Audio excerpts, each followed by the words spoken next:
Hi, everyone. Thanks for joining. I'm Kevin McPartland, Head of Market Structure and Technology Research at Coalition Greenwich. I'm really excited for this conversation today. Dave Rutter, who is now the CEO of R3, I'll brag for him for a minute. He's had an absolutely incredible career and still keeps going, having led leadership roles at BrokerTech, EBS, founded multiple companies, Liquidity Edge, now R3. I'm sure I'm missing plenty, but just absolutely pleasure to have Dave here. Dave, thanks for taking some time with us today.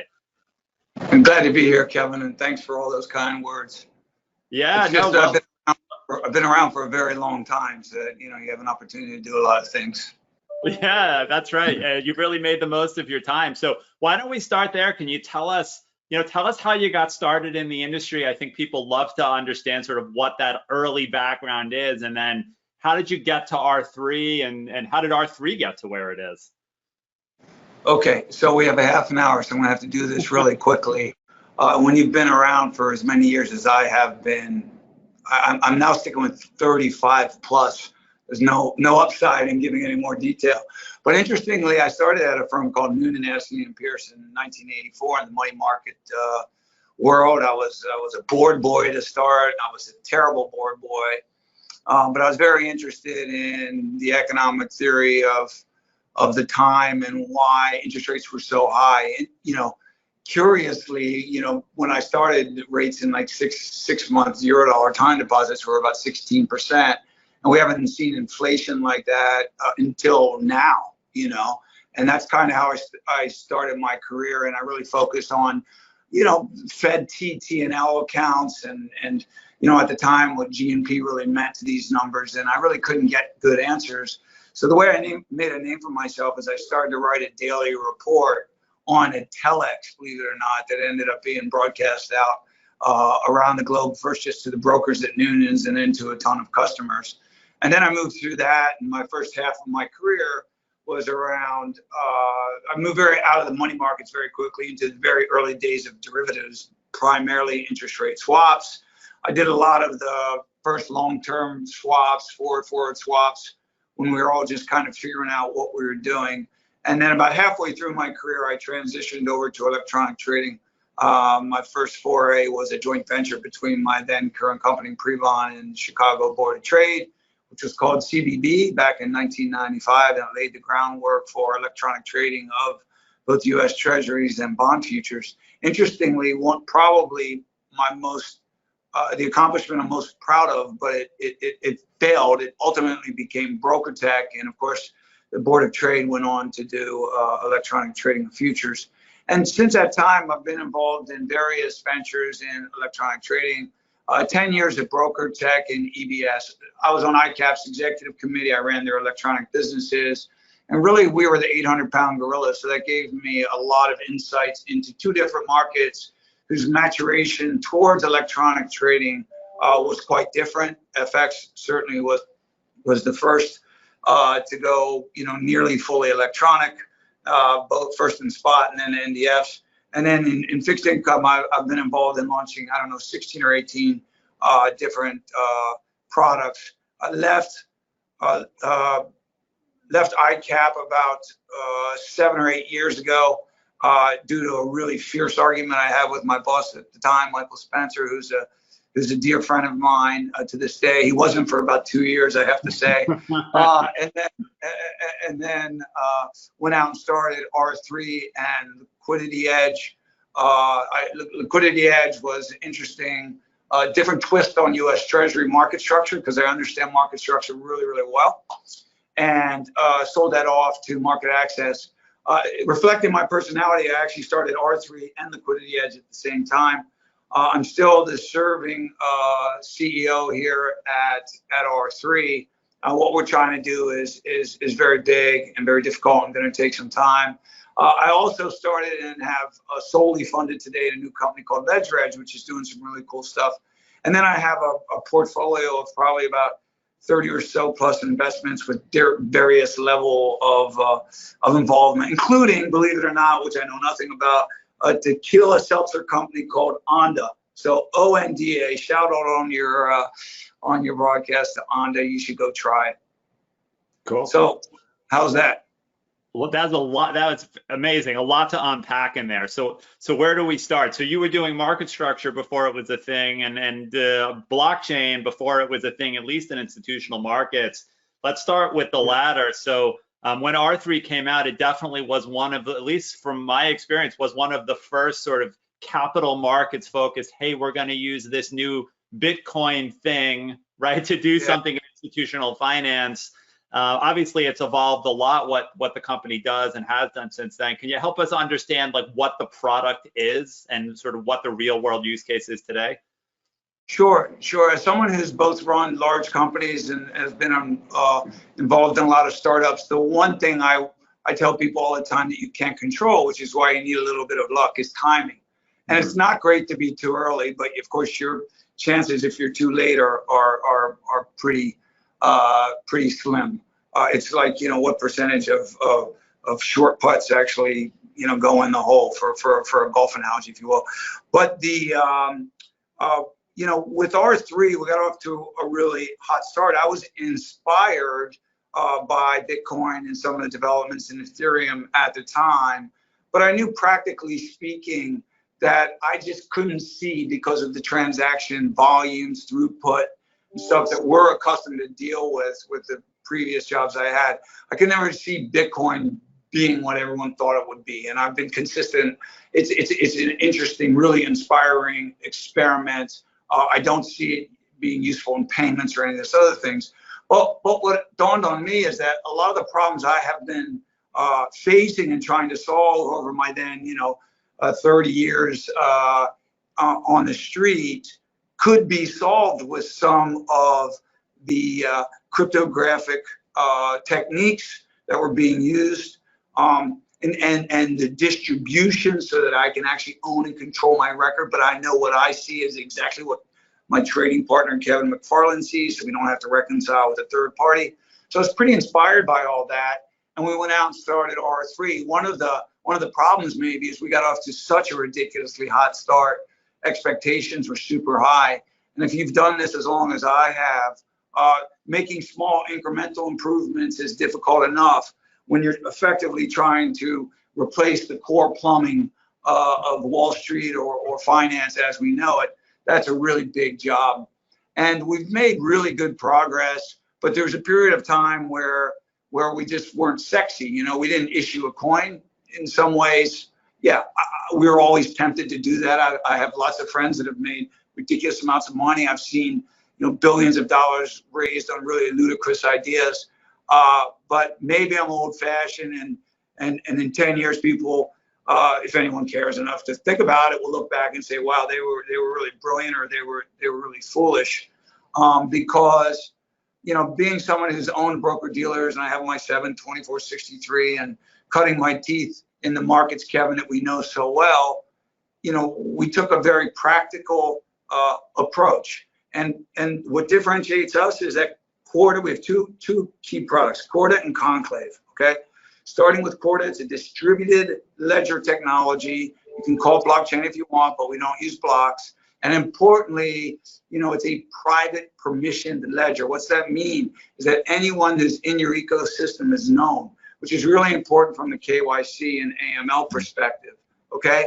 We also have we built privacy identity into our layer one, if you will, because people like to talk about layer one and layer two in especially public permissionless blockchains. And we also build in a regulatory node where we could push data to, or the regulator could actually pull it. So we think that, when we look at DeFi, there's some really interesting concepts there. But, we haven't spent 150 years building up a regulatory regime that we're going to throw out with the kitchen sink. Yeah. So we think that we're extremely well positioned because we're a massive step towards distributed finance, but within the regulatory environment as we know it now. And we're really finding our feet with the big FMIs. I think in Europe we have a deal with every one of them at this point, I believe.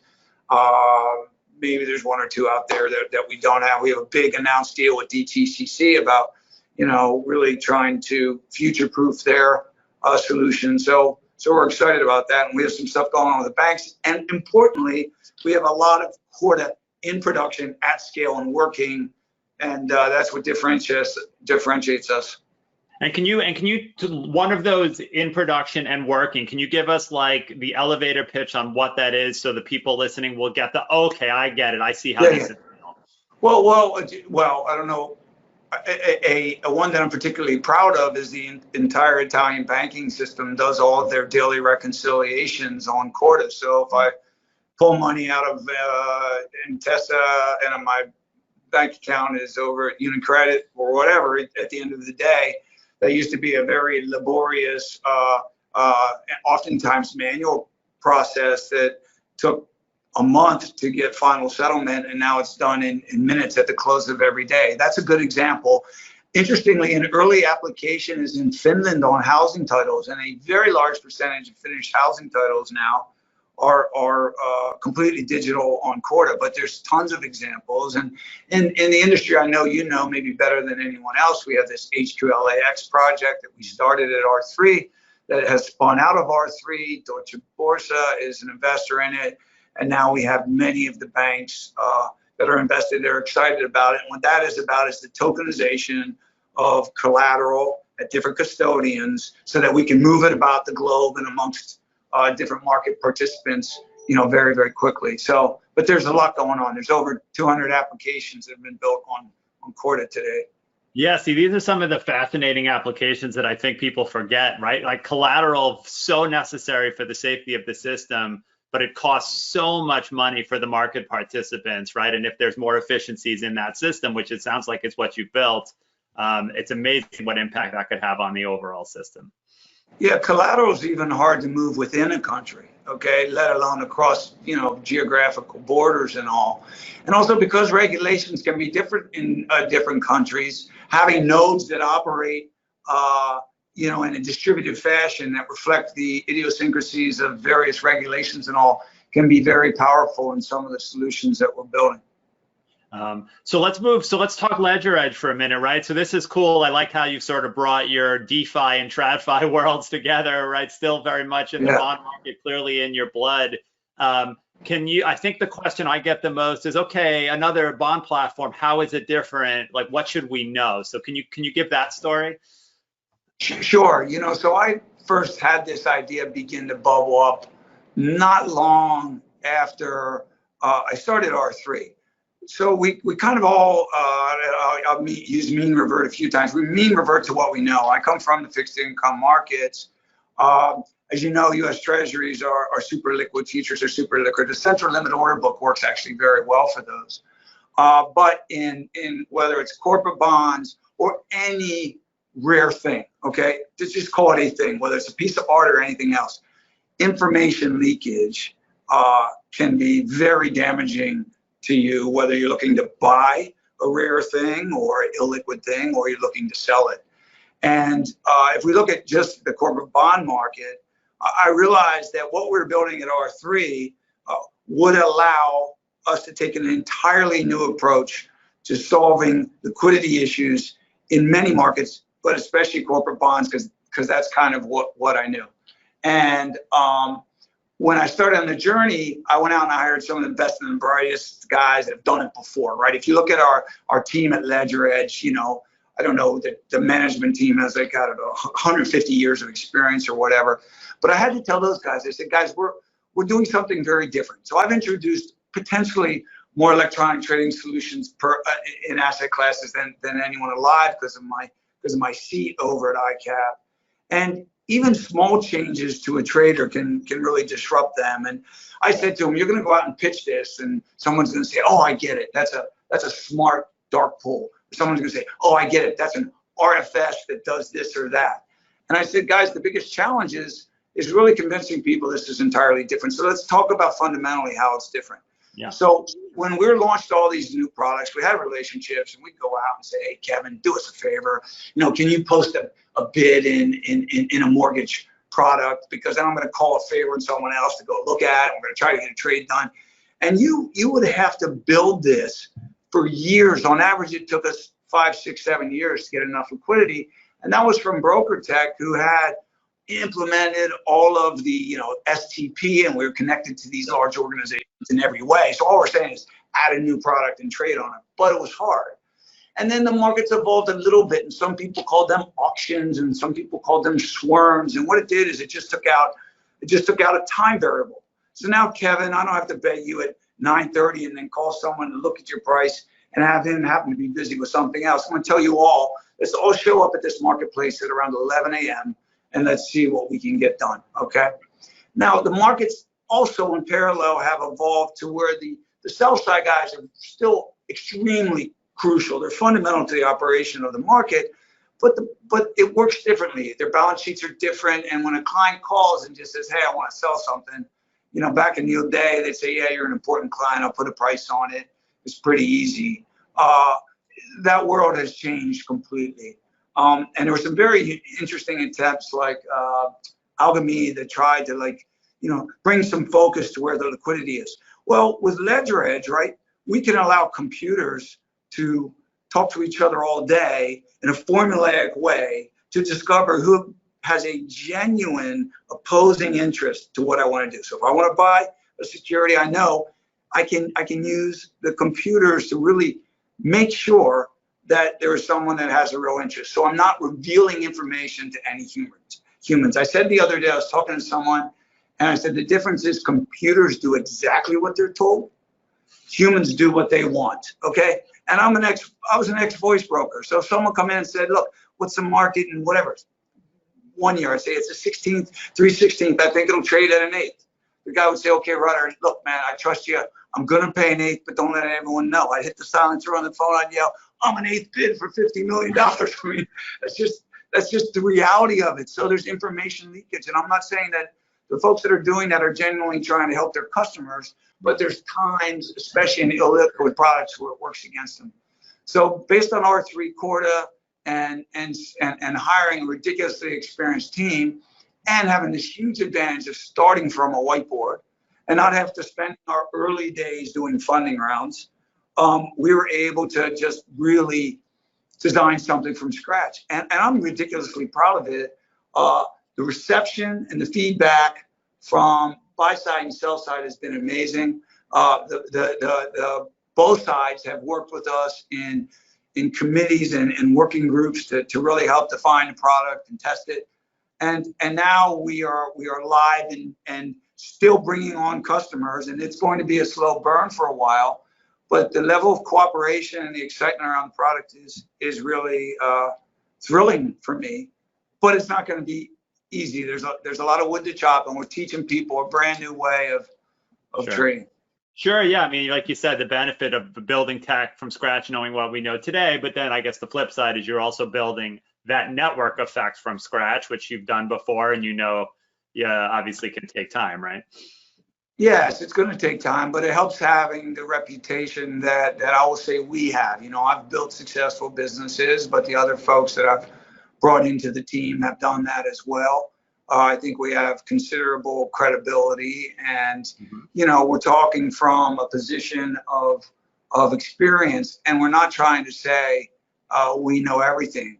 We're saying you're the community that we're really looking to make life better for you.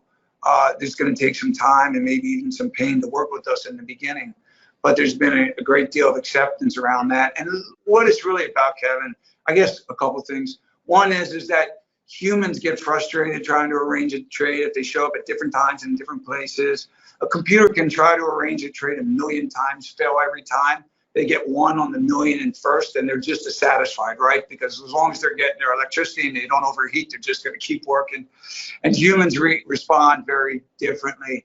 And then the other thing is just to think deeply about how data is managed, because if there is, data leakage, it's harmful.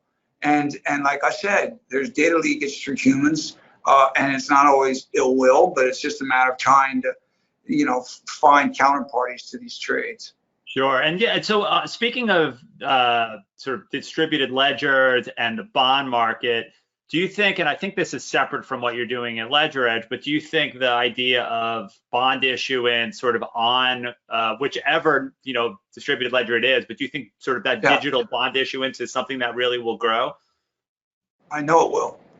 And R3 is in direct conversations with different sovereigns about doing exactly that. Now, there's been a couple experiments, and the EIB is coming out with a 4-part experiment with very small issuance size. And amazingly, their instruction was, let's do this on a public permissionless ledger, even though they have ridiculously high ESG mandates, and they're doing it on Ethereum, which is still proof of work. And if you understand market structure, trading that in a secondary way is quite challenging. So the future for Ledger Edge is about trading digitized assets, and bonds will be one of them. But we just talked about housing titles that are being tokenized. We talked about HQLAX, which is existing securities that have been issued in the old-fashioned way that can be tokenized and move about the globe. There's natural gas. Gold has been tokenized on R3. There's 2 different platforms where you can buy tokenized and fractionalized gold. There's real estate on it. So you have to be careful when you go out with a product, and you want to keep your team focused on the straight and narrow. But what Ledger Edge is it's a future, it's a trading system for digital assets that uses distributed ledger technology, Quartus specifically, and Conclave over time, which is our other product, which protects privacy, to really enhance the efficiency of trading for a range of digital assets. So I love the way it's positioned.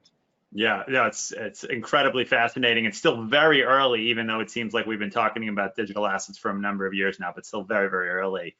And so before we run out of time, we have to touch on some of the hot topics that have sort of been in the market, in the news for market structure folks. So for digital assets broadly, right, where regulations will go is a big question that touches recently on stable coins, what FTX proposed recently, on top of just the broader work that the SEC is doing, thinking about what they should do with cryptocurrencies, what should be regulated as securities versus commodities. It's a laundry list. So can you touch on what you think are some of the most impactful conversations going on right now amongst all of that?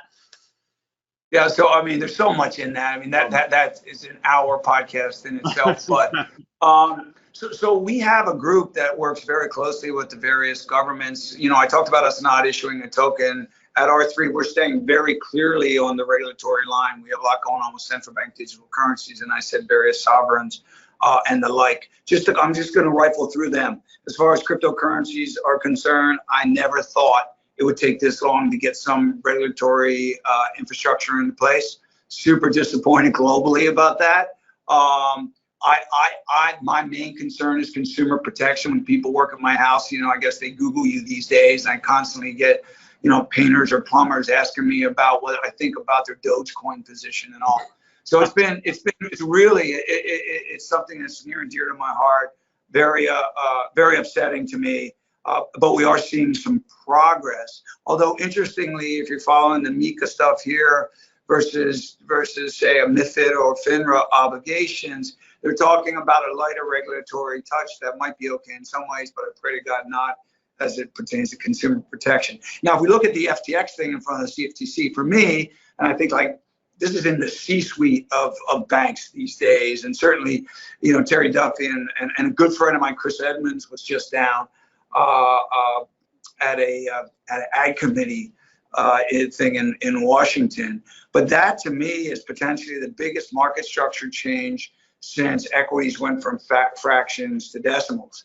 And so I was lucky enough to spend nearly an hour with the CFTC chair down in the FIA conference, and he's certainly a very clear thinker. He understands the advantage of introducing these new technologies and efficiencies.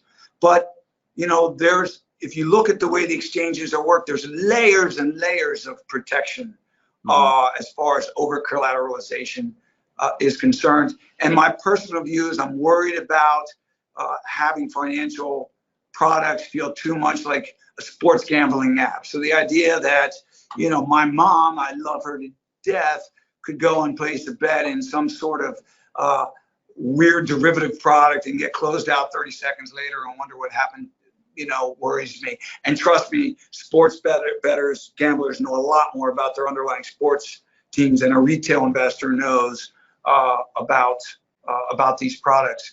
So I think you can't fight these advances, but we have to be really careful.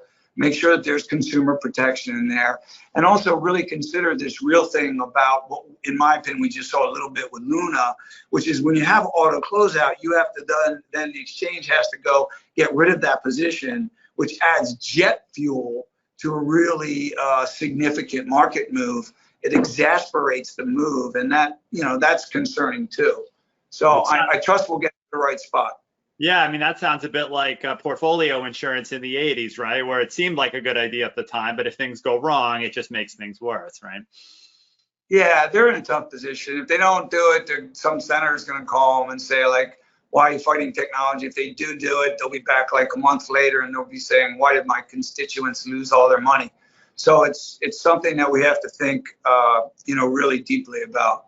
Yeah, I found it fascinating. I feel like most of my career, there has been a push back against more regulation, generally speaking, right, by most market participants. In this case, it feels like there is a push for regulation at all, for clarity, for oversight, right, to make everybody in the market feel comfortable, because so many people want to get involved, but they feel like they can't until they have the rules of the road, right, set in stone.